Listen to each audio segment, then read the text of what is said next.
The next note is a D.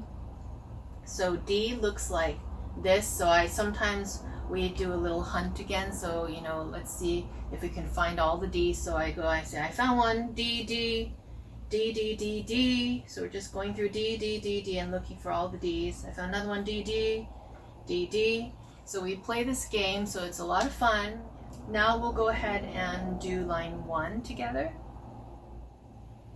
A, B, B, C sharp, B, B, D, D, C sharp, B, B, A.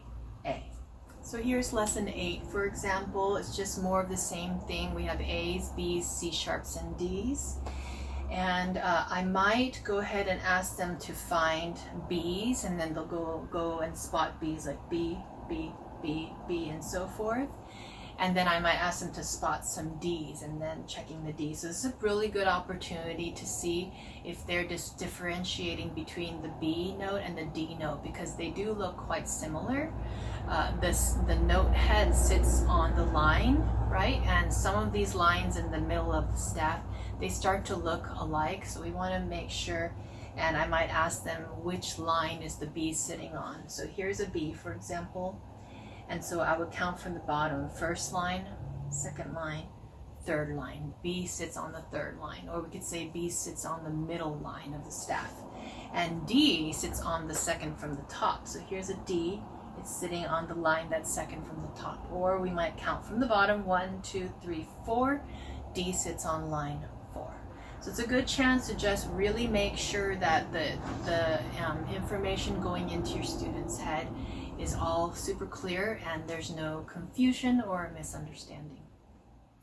And you can go ahead and go all the way, because we're still staying on the same 4 notes, A, B, C sharp, and D, until we go to, I believe, 10.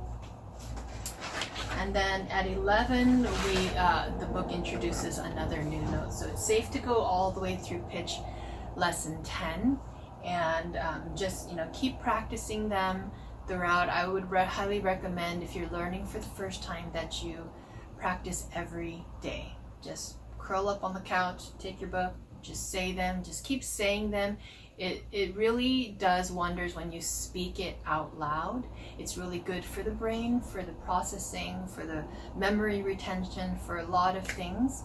And then also you can see if you're staying very steady. So lots of good can come out of just saying these out loud. And that's why I have all my students say these every day out loud. And if you take like 2 pages per day, and then you just keep rotating them through, and then when you're done up to 10, you can go back to 3 or back to 5 again, and then just do it again.